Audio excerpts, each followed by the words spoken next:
Well, now there is a battle rumbling on in Cleckheaton in West Yorkshire between a community group and the council over plans to build an Amazon warehouse next to residential properties. Now, before everybody starts shouting NIMBYism, you have to have some sympathy when you've got a lovely rural home and suddenly a huge Amazon depot.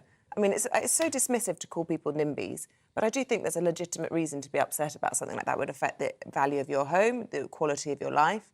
Anyway, that's my thoughts. I've already been accused of being NIMBY, that's all. The campaign is called Save Our Spen, and they've been campaigning since June 2021 to have crowd-funded £17,000 in the fight to oppose this site. They say it will generate added pollution and traffic, and O'Reilly with the full story. These Cleckheaton residents formed the Save Our Spen campaign group 21 months ago. Ever since, they've battled Kirklees Council against granting a 24-hour operational Amazon warehouse to be built right next to their homes. This is the site now. It's land next to the busy M62 motorway and is used for growing crops. But if the proposal goes ahead, it will transform into a building more than 25 metres high, with lorries attending day and night, but with no buffer zone to nearby properties. Residents are determined not to let this happen due to the increase in light, noise, air and traffic pollution they say it will bring. I'm afraid to say that it's proposed a building that's going to be 300 metres in that direction, so a third of a kilometre, and 200 metres in that direction, with a 24-hour operation, the ability to have 85 HGVs loading and unloading continually, and 191 parking bays. Basically a building for Amazon. And right next to a residential area, this is the boundary of my house, and I will be living straight across from this. The group are not opposed to the land being used to provide employment, but want the size of the Amazon warehouse to be scaled back.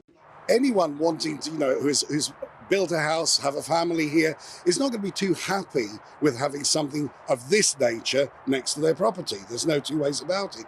I'm a little bit more pragmatic about it. I am happy to have some form of development here, but let's not, let's balance it. Let's try and make it fair to the residents and fair to the, the employment side. We do need jobs, there's no two ways about it. But what we don't need is something that is so vastly outside what was originally intended that would actually, upset people that are nearby. There's also concerns about the lasting legacy the development will have on the area. The impact on the area will be felt for miles around and for a long time to come. And I think that is probably the major concern for us. We're probably being labelled as NIMBYs, and we're saying we're absolutely not NIMBYs. We're saying we're not against development, but this development belongs on a trading estate, on an industrial estate, certainly not in a residential setting. In response to the campaign, the council said the planning application has been subject to rigorous public consultation and will be presented to the planning committee for a decision. Issues raised by the public will be reported to the committee, and they will listen to all the evidence presented to them before reaching the decision. Amazon declined to comment, and a decision is set to be made by the council this month. Anna Riley, GB News, Scholes.